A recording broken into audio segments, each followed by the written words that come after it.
오늘 함께 나눈 말씀은 열왕기상 13장 1절로 10절 말씀 보겠습니다. Today's passage from 1 King chapter 13 verse 1 to 10. 열왕기상 13장 1절부터 10절입니다. 근데 보니까 여러분들이 읽으셔야 되는 2절, 4절, 6절, 8절 말씀이 좀 길어요. 그래서 슬라이드를 2개로 만들었습니다. 제가 먼저 1절 말씀 있습니다. 보라, 그때 하나님의 사람이 여호와의 말씀으로 말미암아 유다에서부터 베델에 이르니 마침 여로보암이 제단 곁에 서서 분향하는지라. 하나님의 사람이 분향하여 여호와의 말씀으로 일정일에 제단아 여호와께서 이와 같이 말씀하시기를 다윗의 집에 요시야라 이름하는 가문을 낳으리니 계속 읽으시면 됩니다. 그가 내게 비난하는 사람을 찾아서 내 위에서 제물로 바칠 것이요 또 사람의 뼈를 내 위에서 사슴이라 하느니라. 그날에 그가 징조를 들어 이르되 이는 여호와께서 말씀하신 징조라. 제단이 갈라지며 그 위에 있는 재가 쏟아지리라 하매 여로보암 왕이 하나님의 사람이 베델에 있는 제단을 향하여 여쭤 말하는 때 제단에서 서며 그를 잡으라 하더라. 그를 향하여 손이 말라 다시 거두지 못하며 하나님의 사람이 여호와의 말씀으로 보인 징조대로 제단이 갈라지며 재가 제단에서 쏟아진지라. 왕이 하나님의 사람이 평화가 되는 하나님 여호와께 은혜를 구하여 내 손이 다시 성하게 하라. 하나님의 사람이 여호와께 은혜를 구하니 왕의 손이 다시 성하도록 성공한 것 같으라. 왕이 하나님의 사람에게 이르되 나와 함께 집에 가서 쉬라. 내가 내게 예물을 주리라. 하나님의 사람이 왕께 대답하되 왕께서 왕의 진설반을 내게 준다 하시라도 나는 왕과 함께 들어가기도 아니하고 그곳에서 떡도 먹지 아니하고 물도 마시지 아니하리니. 제가 9절 말씀 읽겠습니다. 이는 곧 여호와의 말씀이 내게 명령하여 이르시기를 떡도 먹지 말며 물도 마시지 말고 왔던 길로 되돌아가지 말라 하셨음이니라 하고 다른 길로 가고 자기가 베델에 오던 길로 되돌아가기로 아니하니라. 아멘. 이번 주부터 시작해서 2주 동안 열왕기상 그리고 열왕기하 말씀을 함께 읽습니다. 이 두 책에는 이 북이스라엘과 남유다의 왕들에 관한 이야기가 담겨 있습니다. 이 말씀을 읽다 보면 이스라엘 대표하는 이 두 왕이 있다는 사실을 발견하게 됩니다. 한 사람은 다윗입니다. 그리고 또 다른 한 사람은 여로보암입니다. 이 두 사람이 이스라엘의 그 역사에서 대표적인 왕이 된 이유는 열왕기서를 한번 읽어보세요. 그러면 열왕기서를 통해서 우리가 분명히 확인할 수 있을 겁니다. 열왕기서는 각 왕의 그 업적을 평가할 때 남유다의 그 왕들은 다윗을 기준으로 삼았습니다. 그리고 북이스라엘의 왕들은 여로보암을 기준으로 삼았습니다. 예를 들어서 열왕기상 3장 3절 말씀 보면 이렇게 기록되어 있습니다. 솔로몬이 여호와를 사랑하고 그의 아버지 다윗의 법도를 행하였으나 산당에서 제사하며 분향하더라. 여기서 솔로몬이 누구의 법도를 따랐다고 했나요? 네, 다윗입니다. 또한 열왕기상 11장 6절에서 이렇게 말씀합니다. 솔로몬이 여호와의 눈앞에서 악을 행하여 그의 아버지 다윗이 여호와를 온전히 따름같이 따르지 아니하고, 여기서도 역시 다윗이 기준이 되었습니다. 열왕기서를 계속해서 이렇게 읽다 보면은 유다 지파의 상징적 존재였던 다윗 왕이 남유다 왕들의 기준이 됩니다. 그 기준을 따라 각 왕이 선한 왕이었는지 아니면 악한 왕이었는지 평가가 됩니다. 반면에 북왕국 이스라엘의 왕들도 마찬가지였습니다. 북이스라엘의 초대 왕이었던 여로보암 1세가 기준이 되어서 이후 왕들의 죄악이 평가되었습니다. 그런데 이 여로보암 왕조는 오래 가지 못했습니다. 그의 아들 나답은 단 2년밖에 왕위에 있지 못했습니다. 왜냐하면 이사갈 지파 출신인 이 바하사가 그를 모방해가지고 죽였습니다. 그리고 그가 이제 이스라엘의 3대 왕이 되었습니다. 근데 열왕기상 15장 34절 말씀 보면 이렇게 기록되어 있어요. 바하사가 여호와 보시기에 악을 행하되 여로보암의 길로 행하며 그가 이스라엘에게 범하게 한 그 죄 중에 행하였다.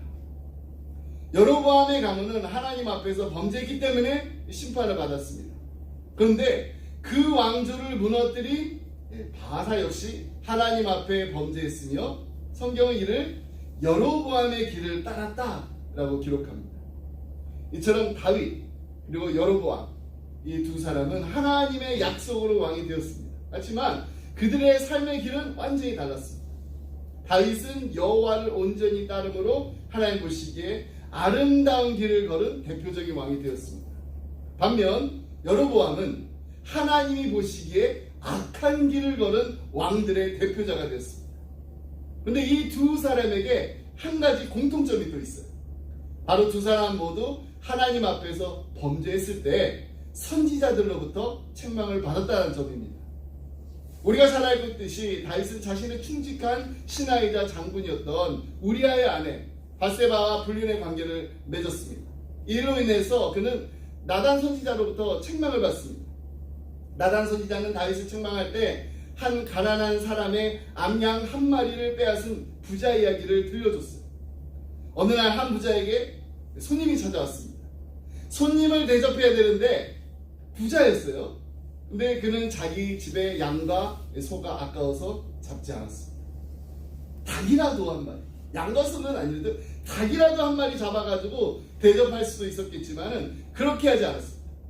대신 그는 이웃집에 암양 한 마리를 빼앗아서 손님을 대접했습니다. 근데 그 이웃은 부자가 아니었습니다. 너무나도 가난한 사람이었어요. 그의 집에는 오직 암양 한 마리뿐이었고 그는 그 양을 가족처럼 아끼고 사랑하며 키우고 있었습니다.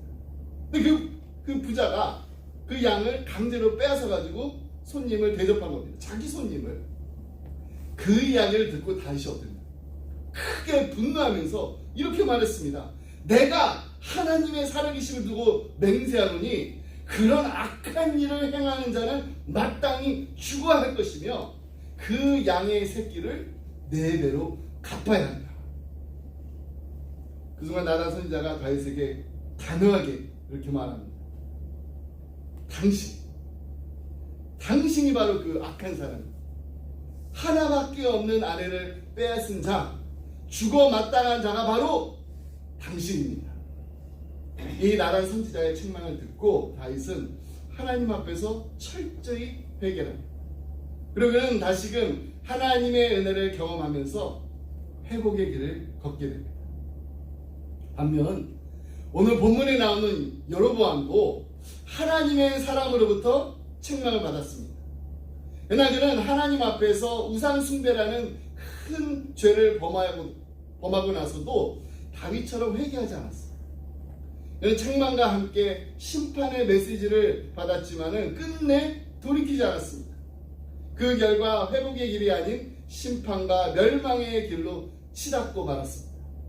오늘 우리는 여로보암과 하나님 사이에서 이렇게 하나님 사람 사이에서 벌어진 그 사건을 통해 회복의 길을 걷는 인생이 되기 위해서 우리가 가져야 될 2가지 태도에 대해서 함께 살펴보겠습니다.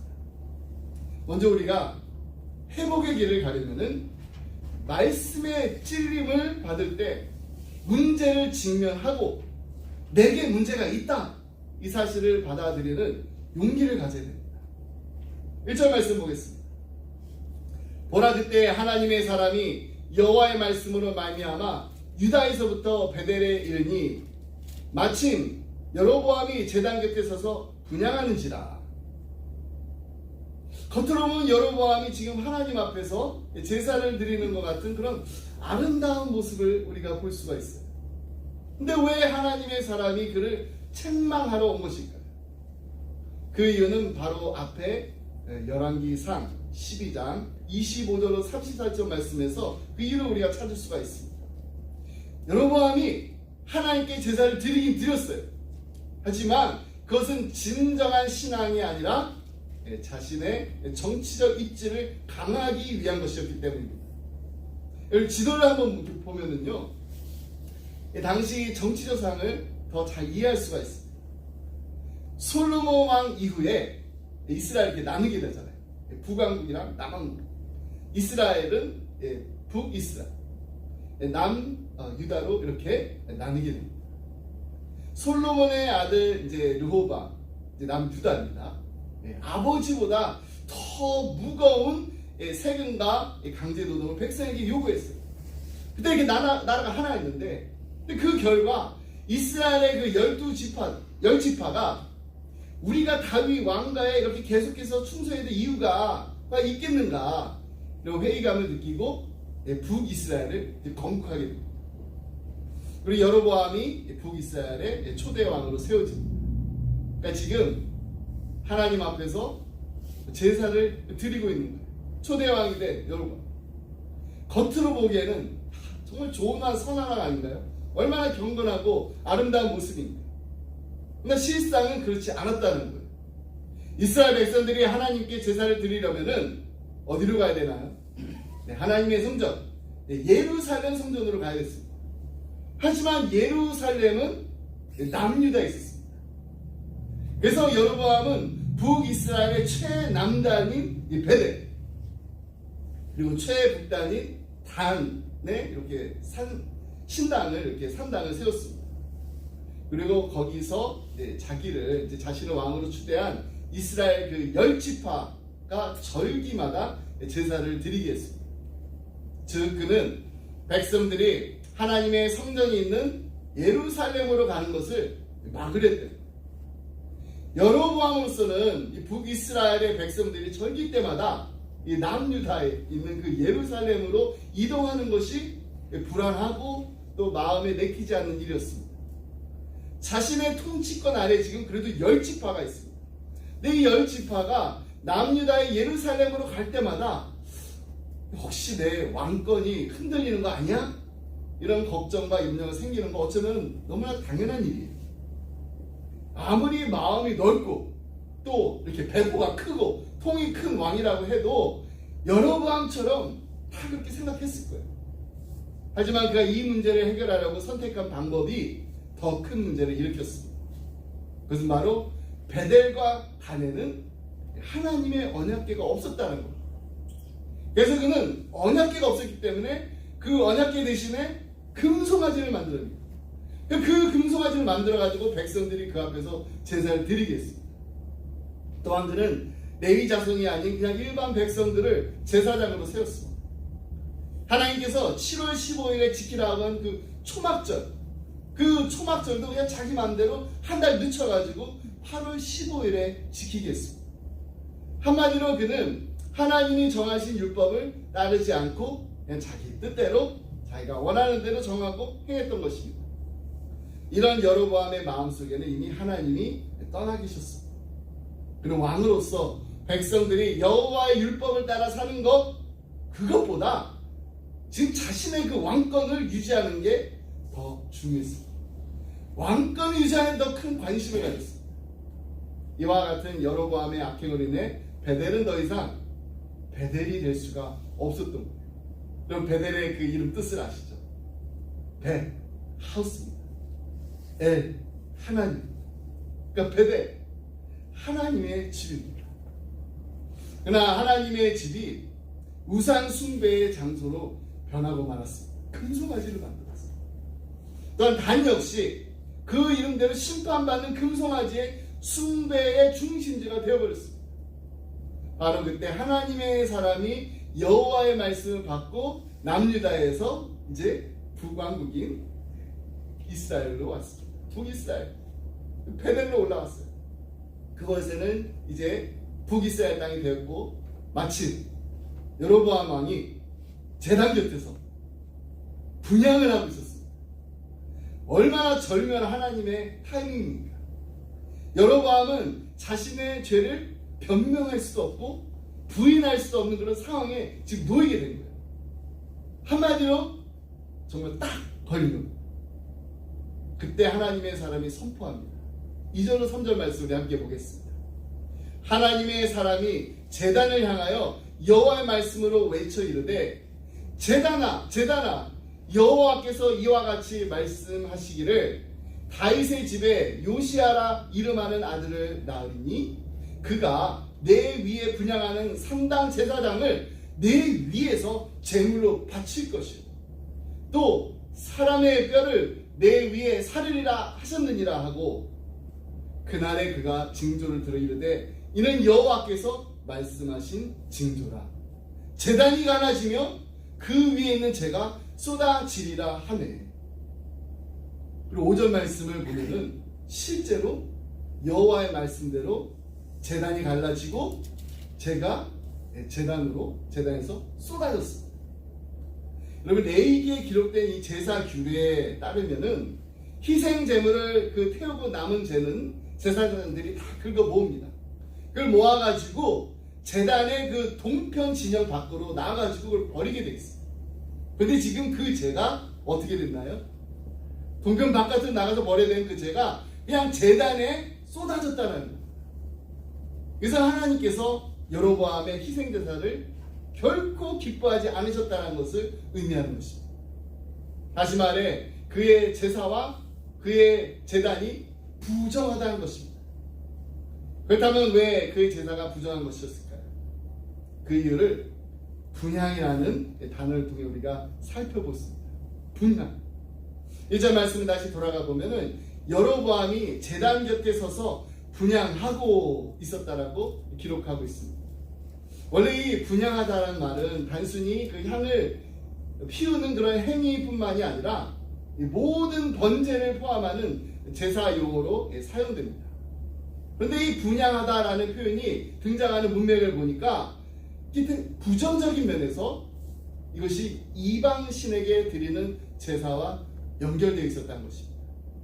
즉 여로보암은 하나님께 예배를 드리는 것처럼 보였지만은 실제로는 이방인들이 드리는 제사를 행하고 있었다는 것입니다. 이를 통해서 우리는 이미 그의 마음에 하나님이 떠났음을 알 수가 있습니다. 하나님을 떠난 인생은 저는 아무리 하나님의 말씀을 듣고 그 말씀의 찔림을 받아도 회개하고 회복될 수가 없습니다. 왜냐하면 그 안에는 하나님의 영이 계시지 않기 때문입니다. 만약 여로보암의 마음에 하나님을 경외하는 마음과 진정으로 예배 드리고자 하는 그 자세가 아주 조금이라도 남아 있었다면은 하나님의 사람이 전한 그 말씀에 찔림을 받고 자신의 문제를 직면하고 또 그 문제를 해결하려는 그런 용기를 가졌을 것입니다. 그리고 이렇게 기도하면서 회개했을 거예요. 하나님, 솔직히 인정합니다. 제가 사실 두려웠습니다. 혹시 백성들이 예루살렘으로 제사를 드리러 갈 때마다 마음이 흔들려가지고 제 왕권이 흔들리고 무너질까봐 걱정했습니다. 그래서 실수했습니다.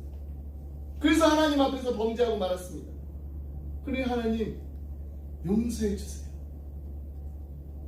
여러분 우리도 마찬가지입니다.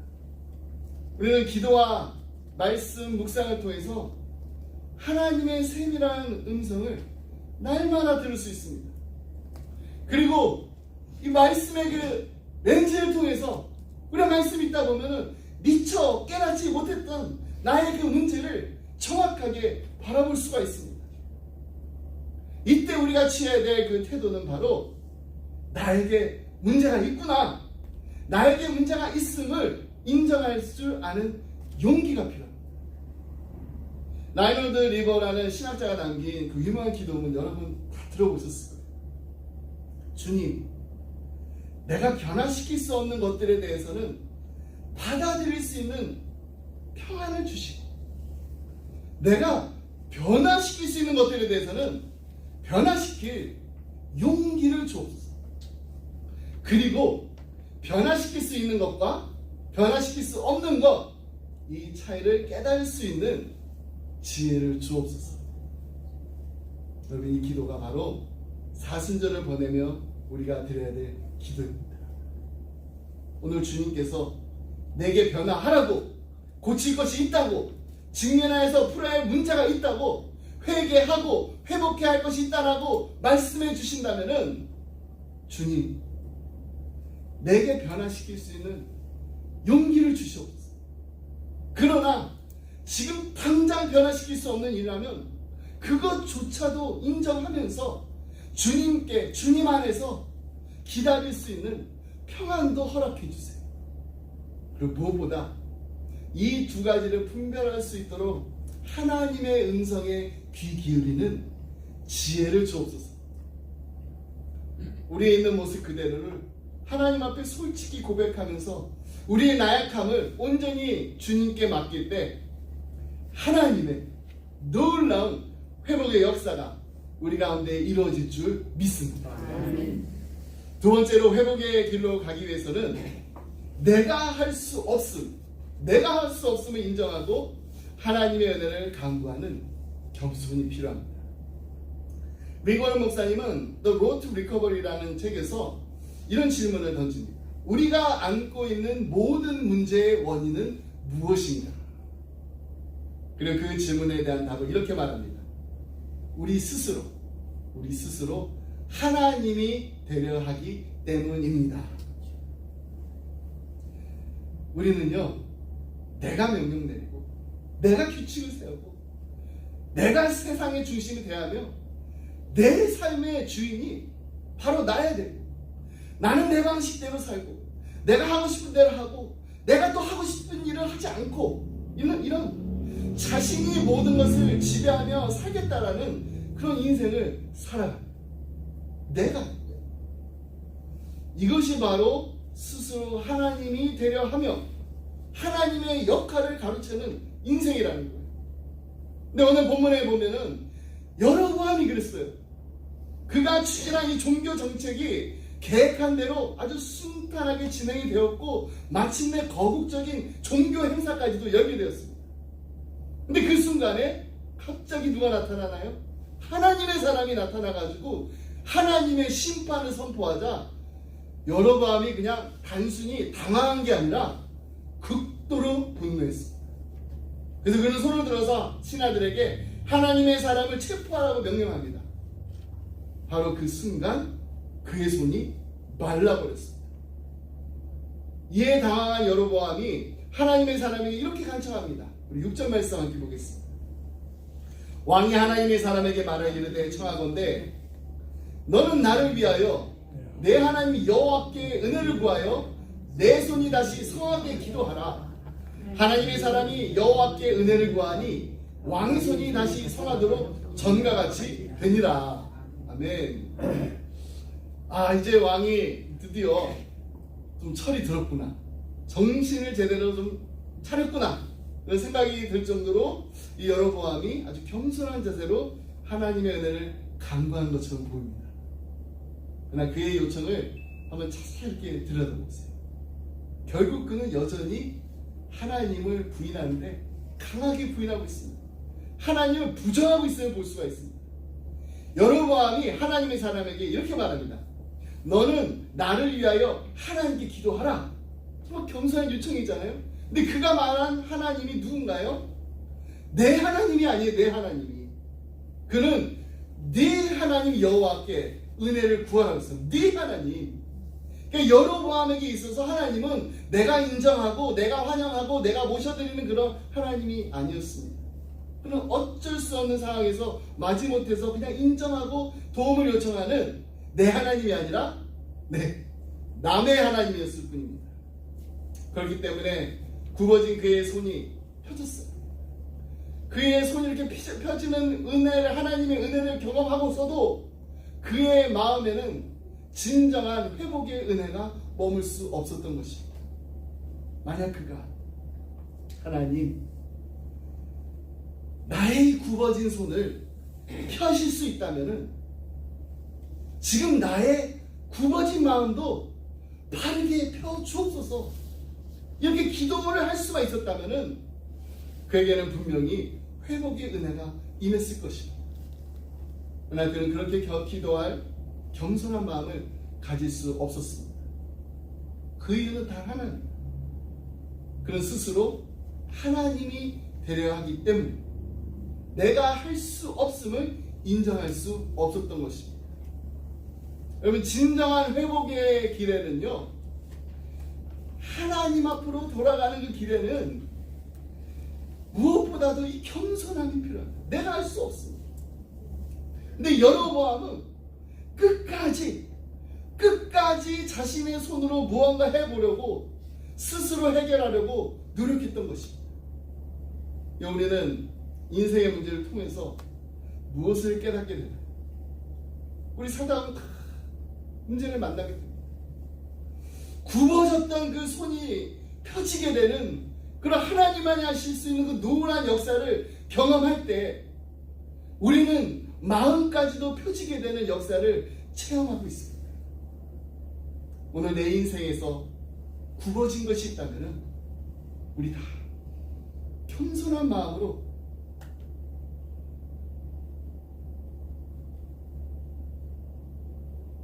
하나님의 은혜를 함께 구하시기 바랍니다.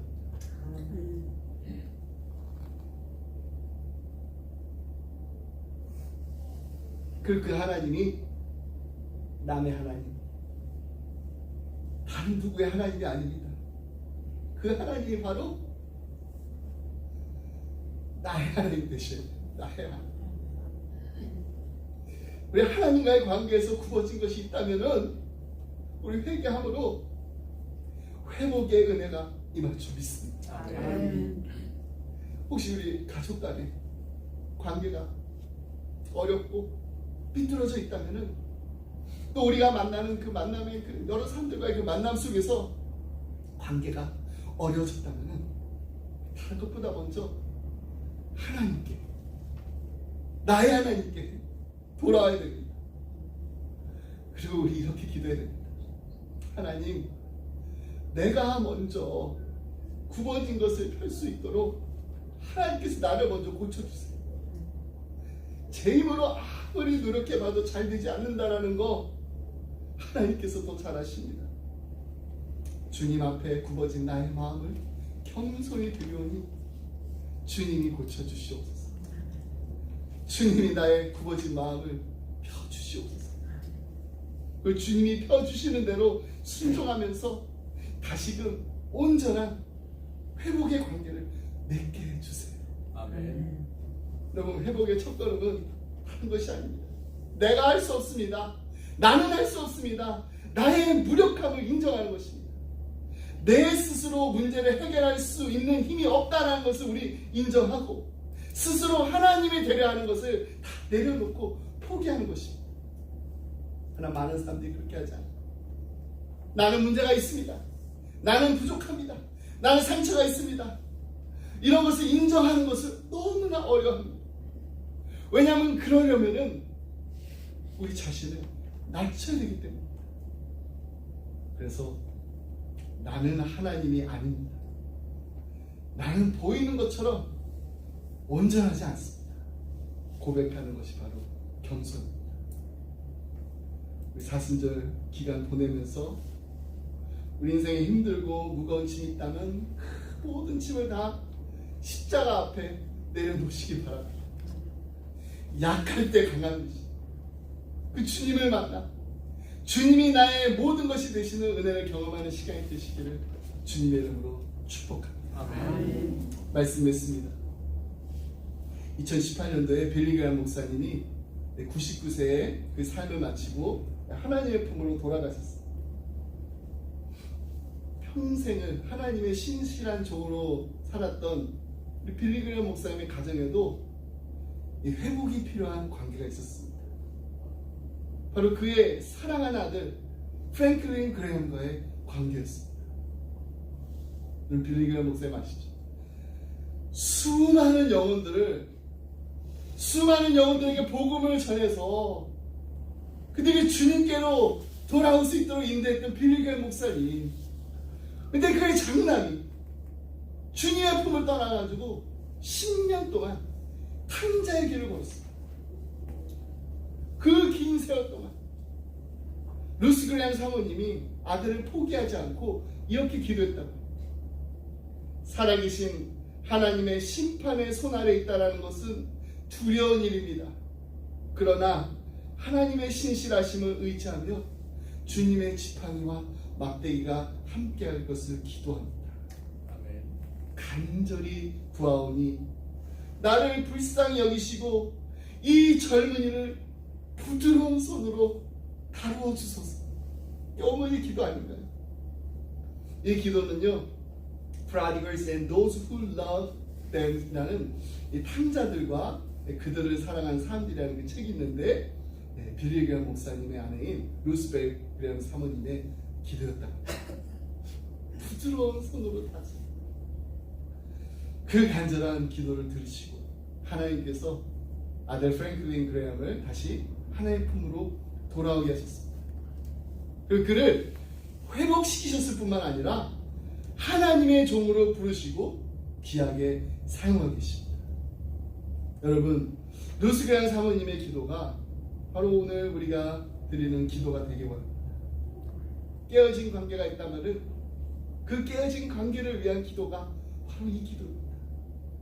하나님, 나를 불쌍히 여기시고 내게 아픔을 주고 내게 상처를 주고 내 마음에 분노를 일으켰던 모든 사람들을 하나님의 부드러운 손으로 다루어 주소서. 그리고 상처받은 나의 마음도 하나님의 부드러운 손으로 어루만져 주옵소서. 이렇게 서로를 위해서 축복하며 기도할 때 진정한 치유와 회복의 역사가 일어나는 우리 기쁨의 가정, 그리고 우리 기쁨의 교회가 되기를 주님의 이름으로 축복합니다. 아멘. 기도하겠습니다. 사랑하는 하나님 아버지, 이 시간 간절한 마음으로 주님 앞에 기도합니다. 사순절을 보내며 진정한 회복의 길은 주님께로 돌아가는 것임을 깨닫게 하시고, 주님께서 기도 가운데 세밀한 음성으로 주시는 그 말씀에 우리가 순종하며 살아가게 하여 주옵소서. 아멘. 내 스스로 하나님이 되어서 모든 것을 해결해야 하는 교만한 마음 버리고 내가 할 수 없음을 인정하며 우리의 인생이 오직 하나님의 손에 달려있음을 고백하는 겸손한 자들이 되게 하여 주옵소서. 아멘. 우리의 가정이 다윗과 같이 행하여서 하나님의 마음에 기쁨을 드리는 믿음의 가정이 되게 하시고, 예수님을 알지 못하는 이들에게도 하나님의 영광 위에 사는 삶이 얼마나 아름다운 삶인지를 우리의 삶으로 증거하며 살아가게 하여 주옵소서. 아멘.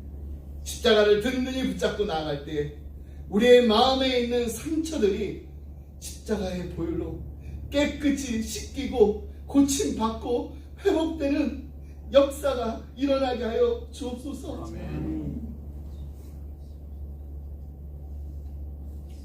사랑하는 우리 자녀들 위해서 기도합니다. 이들이 하나님의 마음에 합한 자들이 되게 하여 주옵소서. 아멘. 하나님의 마음에 기쁨 드리는 하나님 보시기에 아름다운 인생을 살게 하여 주옵소서. 아멘. 힘들고 어려운 순간마다 오직 하나님만을 의지하게 하여 주시옵소서. 아멘. 하나님의 도우심을 간구하는 겸손한 종들이 다 되게 하여 주옵소서. 아멘. 이 모든 말씀 우리를 사랑하신 예수 그리스도 이름으로 기도드립니다. 아멘. 아멘. 우리 다 같이 나에서 함께 주기도문서 부르시고 축도를 같이 했습니다.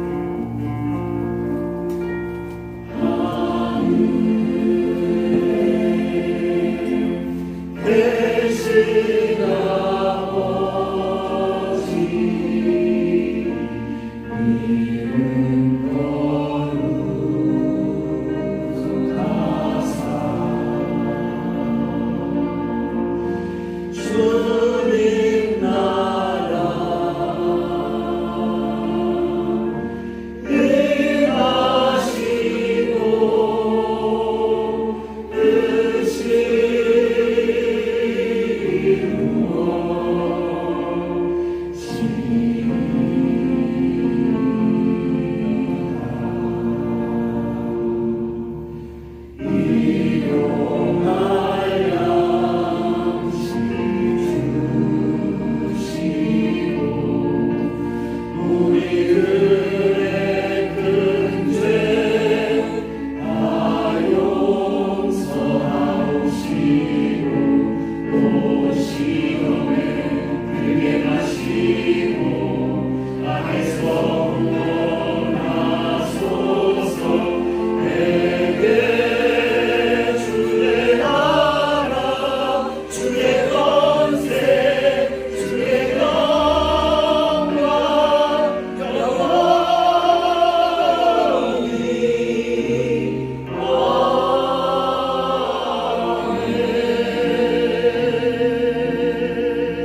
그리스도의 은혜와 하나님 아버지의 그 크신 사랑과 성령님의 감동감화 교통하심이 하나님 내게 변화시킬 수 있는 용기를 주옵소서. 아멘.